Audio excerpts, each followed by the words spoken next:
So it is time to take a look at the next Lancer, and I decided to go with the Minmatar one. This is the Valravn.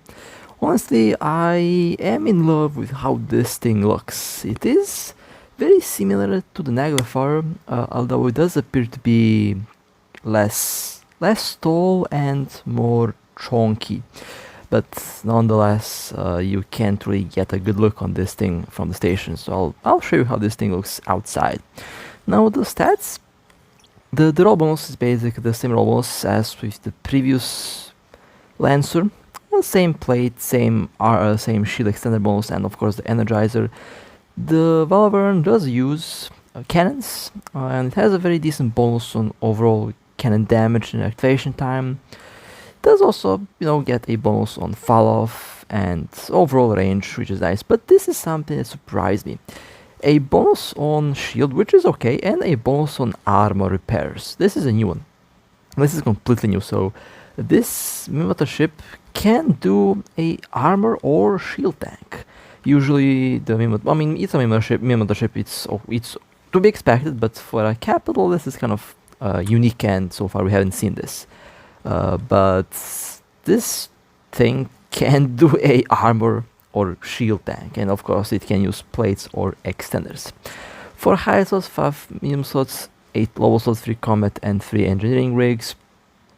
Now it does appear to have a bit more shield than armor, and I would still recommend that you go with a shield tank with this ship, but again, it can do a shield or armor tank, so it really depends on your skills, I guess, in the end. But it's a good thing that you can use both, because always a bonus when you can do more things with one ship.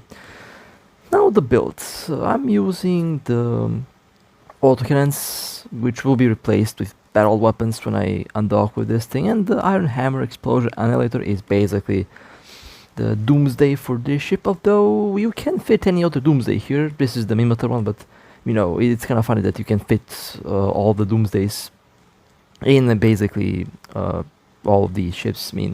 At the moment it doesn't really matter which one you get, at least from what I've seen, but I would say try to get the Minmatar one for the Minmatar ships, try to get the Gallant one for the Gallant ship, and so on. Could be limited in some of the next updates, so it's nice to have the matching Doomsday for your ship, and this is a full-on passive shield CHONK. Now as for the rigs, I'll be doing a armor and shield tank build, because why the hell not? And these are the rigs for this ship. Kind of seem like to be focused more on a passive tank, although you can do a passive or active tank on these ships. You can honestly do both, depending on what you like. If you want an active tank, you can easily just go for an active tank. If you like a passive tank, you go with a passive tank. It works both ways with these new ships, and honestly I like having options to do whatever I like with my ships. For the implants, you have artillery cover, barrage and thermocirculation. If you like to use this thing as an armor tank, I'll be using barrage and artillery cover. And for the general units, well, depending on again what tank you have. If you have shield tank, then shield general units. If you have an armor tank, then armor tank units. Works the same way. I'm still kind of confused that I'm going to fly a Minmatar Dreadnought, and it can also have an armor tank. These ships are so similar to the EVE Online Tech 2 ships, it's unbelievable, and honestly I like the fact that they're so similar to the Tech 2 ships from EVE Online. I don't like that they're coming from boxes though, but that's the story for a different video. And well, I undocked. Now let me show you the beauty of this thing. I don't know, I really do like how this thing looks. I am kind of torn between the Karura and the Valravn when it comes to the best looking Lancer. Karura looks absolutely stunning, and this thing is also beautiful. They did a very good job to make these ships look good. But let me enable all the modules just to show you what the tank looks on this thing. Now with the passive tank, they have a good shield recharge. I'll have to play around with the shield recharge to see what I can do with that. 13 million hit points, and with the damage control we have 39 million hit points, 96, 97, 97 and 98%, which honestly is decent. Of course you can also fit the energizer damage control, and I'll do that down the road when I go and swap the builds. Now again, as I mentioned, you can do a active or passive tank. The new ships, the last, but let's say the last additions when it comes to new ships have really opened up the possibility to do whatever you like with the tank of your ship. It can be passive, it can be active, it can be armor, it can be shield, and I find that's pretty nice. And the classic shield tank that I would probably use in this thing is something like this, having dual boosters and a single battery. Although this build can be tweaked, obviously not the best, just seem to work the best in my case for what I'm doing with my ship. But there is a lot of different builds that use batteries, and again, the Dreadnoughts for longer battles, having more batteries is important. But if you have super capitals looking down at you, you have to be careful, and you have to go with a tanky build, basically as much tank as you can get. The more tank you have, the more difficult it is for the super carrier to kill you, and these things can tank a insane amount of damage. Well, I have only Mark 9 boosters here, but you know, it's going only to get better with new different boosters that I add up on this ship. So that will be the active tank. Now, I forgot one important thing. We have grapplers, and the grapplers can easily replace the webs. And one small things I forgot to mention, if you can use webs in grapplers or just grapplers, I would say grapplers are probably the better option for capitals now. So yeah, that's one thing that I forgot to mention, that we have grapplers now, and yeah, I totally forgot that they existed. Anyway, time to do a armor tank, and I cannot believe that I'm actually doing this unironically, but I am doing a armor tank on a Minmatar Dreadnought. It has a bonus for it, so yeah, if it didn't have a bonus, I would say that this is cursed. But you can do the exact same plate build, basically a mirror build from the extended build, just with plates and with, you know, armor hardeners. Works the same way, although you do have a bit less armor hit points on this ship. Although in the end, your overall hit point will vary depending on what skills you have. If you have better skills for armor, then go armor. If you have better skills for shield, go with shield. I would say that with this ship, the shield would probably work better. After all, it's a kind of a Naglfar with a well, I mean, it is a Minmatar Dreadnought and it has a shield booster, bonus on shield booster number pairs, but if possible, I would still say go with the shield on this thing. Nonetheless, I'll still show you how the armor tank looks on this thing. I find these things very interesting because, I mean, the Hubris can fit fighters. These ships are very interesting and very unique, and so far I honestly like I like how they spiced up the way some of the ships work. New unique ships, I'm all in for that, and I really hope to see more unique new ships in a very similar way to these ships here. More Tech 2 ships from Evoline would be quite nice to have. Now, I stole the rigs from the Hubris, and let me go and put them into the Valravn. And I mean, I like the design of the Hubris as well. It's one of the more nicer looking Galenta ships, which is rare to have a nice looking Galenta ship, but you know, more that when I do the Hubris. And let me slap these rigs into this thing. So, how would a armor Valravn perform? Well, when they fix the module, since I can't use Siege, I can't use Doomsday, and basically the turrets are not really placed where they should be on the hull, I'll be eating all of these different builds at Super Capitals, and I'll be eating all of these different ships against one another to see how all of these different builds perform. And I'm very curious to see what could be, you know, if not the best, what would be the optimal thing for the ships? But let me undock and let me show you the the armor tank, the armor tank Minmatar Lancer Dreadnought. The Lancers, I did not see these things. I mean, I did not see them coming. It was kind of obvious that something would be added very soon. Although this was very soon. This year is going to be pretty interesting for this game for sure. So, almost the same amount of hit points, 13.6 million. Very little difference actually. Very little difference. Does seem to have better resistances though, so that's a interesting bonus here. There's a little bit more resistance on the armor because of the thermocirculation implant. If you go with an armor tank, if you want a tank on this thing, then the thermocirculation implant is definitely, I would say, the implant that I would go with, since more tank, you cannot go wrong with more tank on these things. And speaking of tank, this was a build with the Energizer, and now with the classic damage control. With the classic damage control, you can use it more often, but the overall pass effect is just a little bit lower, so the Energizer will give you a bit more total resistance, while the active effect does last 3 minutes, and these ships are basically immortal with a build like this. They're immortal for like 3 minutes, and if you have an active tank, it works the best with an active tank because you can just recover any damage that you take, whether it be armor or shield.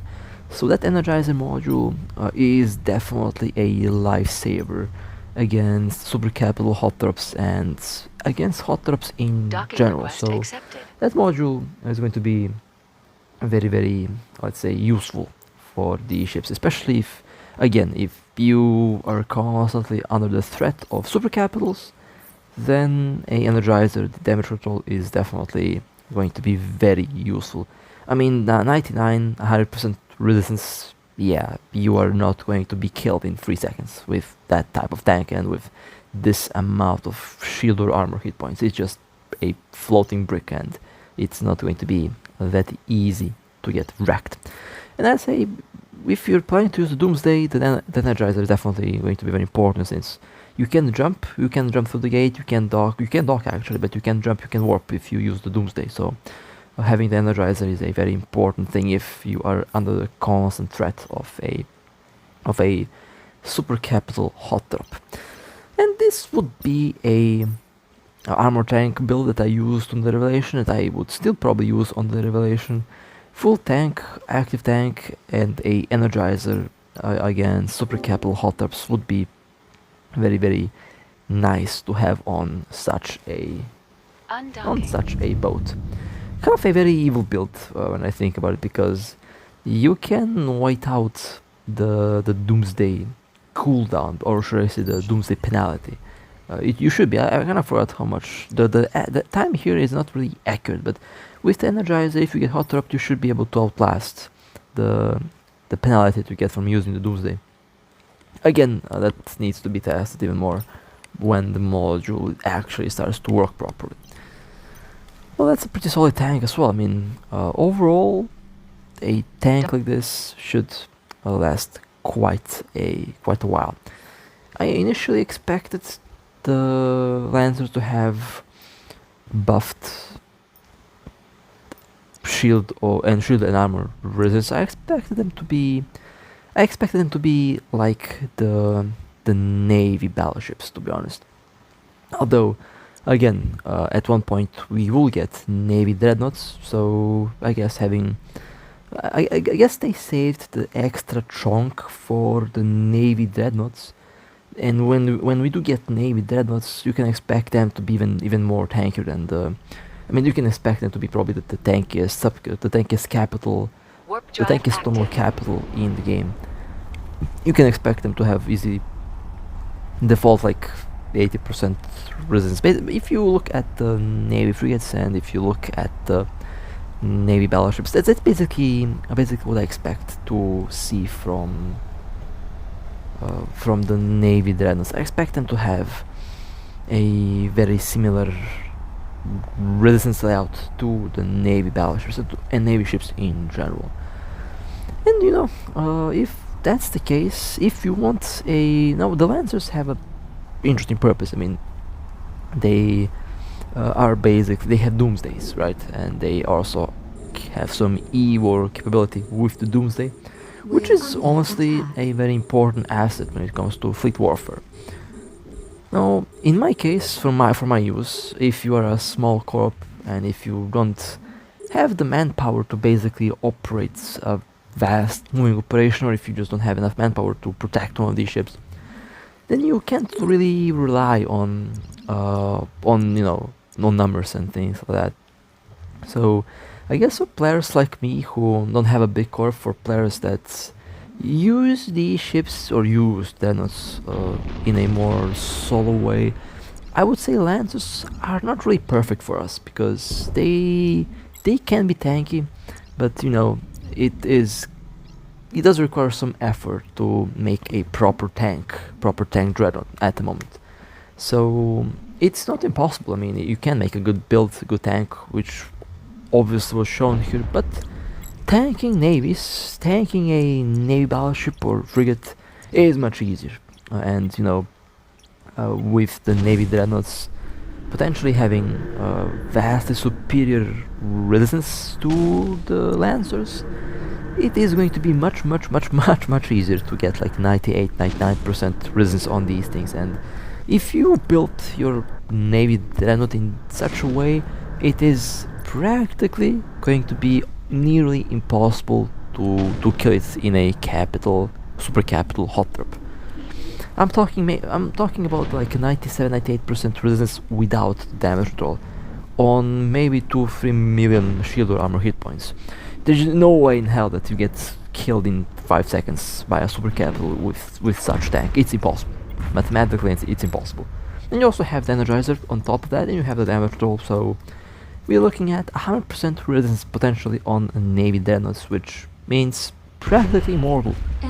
Not immortal in that way, but practically will be very tough to kill. So I think I will probably wait for navy Dreadnoughts to be out and then buy those things and fly a navy Dreadnought, because it will have a it should have a much better tank than the Lancers and the normal Dreadnoughts, because again, so far all the navies that have been added, they had a significantly buffed tank.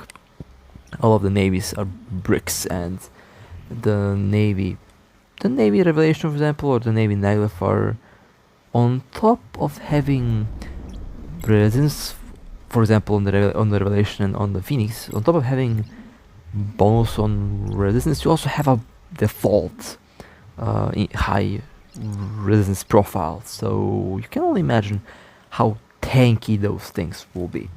And I think I'll just go and wait for them at the end, because in my case, tank is life, and I can't really risk using a non-tanked capital, because I would get hot dropped in like 3.5 seconds. I mean, I can already expect hot drops in the next couple days. It is funny how some think that they have the upper hand, and you just sit there and look at them, and then you just see what's happening. You read players like an open book once you have a lot of experience with the game, and in my eyes, it's just laughable that some of them are already preparing hot drops for the imaginary lands that I'll fly, even though they have no idea that I'm personally waiting for something similar to a navy Dreadnought. So yeah, they failed before they even attempted, which is kind of funny in its own way. But I decided to take this thing out for a little spin. I was very curious to see how far I can get with flying a Lancer that has basically no siege, no Doomsday, and honestly, it does seem to work. I mean, I can clear a simple encounter with it. Obviously, do not fly your Lancer like this. What I'm doing right now is pretty stupid. I just wanted to fly one to see how it works in combat. Well, how I can see it work with its limited capability at the moment, since the Doomsday Siege and things like that are not really working. So yeah, it has battleship level DPS at the moment, and you know, you get to see this thing shoot something, I guess, better than just sitting in station in the end. So yeah, I mean, it's hilarious how bugged they are over here on the test server. I would buy them if I had money to, but yeah, 200 euro for a single capital, that's like almost a grand for 4 of them. That's how much I paid for my damn phone. So yeah, I can't really, yeah, bit too expensive for my taste, but I can still show the ships in action, and we'll do some crazy things with them when the test server here is fixed.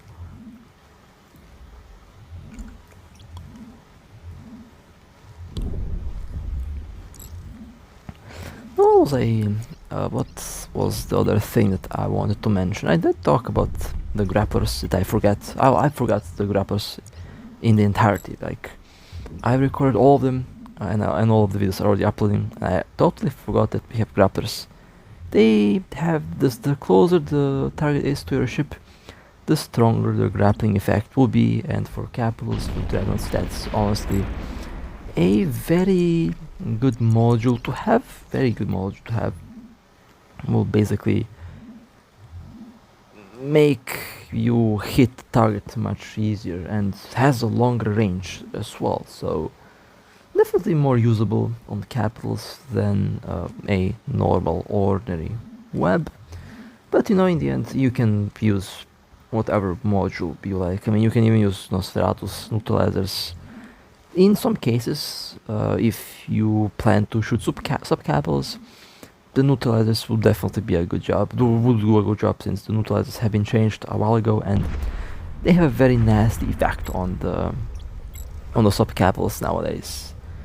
They can wreck the capacitor of a battleship in like 1 or 2 cycles, and everything else below a battleship just gets wrecked with a single cycle. Its capacitor gets wrecked by a single cycle. So could be such a evil thing to do. And one thing that you can do right now with the Doomsday, you can kill interceptors that are warping in, and you cannot imagine my grin on my face when I saw that. Oh my god, if there is one thing worth to get a Lancer for, it's killing interceptors, because killing interceptors, that's where the big money is at. Interceptors, hull blueprints, super capital blueprints, Dreadnought blueprints, everything that you can find is being carried by interceptors. And if you want to, if you want salt, I mean, if you want to make bank, or if you want salt, just put one of these things with a Doomsday positioned in such a way that your Dreadnought should be facing towards the warping location of the interceptor. It is very easy to do in pipes, it's very easy to do in locations where you know where to expect the interceptor from, and just align the ship, lock the gate, and you know, you have to have a scout like 20-30 seconds ahead, and basically do the right timing. And when they do pop in, when they do show up, and when they do eventually warp, when you click on the right moment, it will wipe out any incoming interceptor fleet. I mean, it's just insane what the new update brought us, and honestly, we are about to see a lot of dead interceptors. Very well, they're already happening. So that will be it for the Valravn for now. I do have plans for more videos for these ships when they are fixed, but for now this will do. Fun to it's fun to test out these new monsters. Always interested to test out a new ship. And with that being said, I hope you guys enjoyed. If you would like to support me, feel free to like and subscribe. And with that being said, stay safe, and as always, I'll see you next time.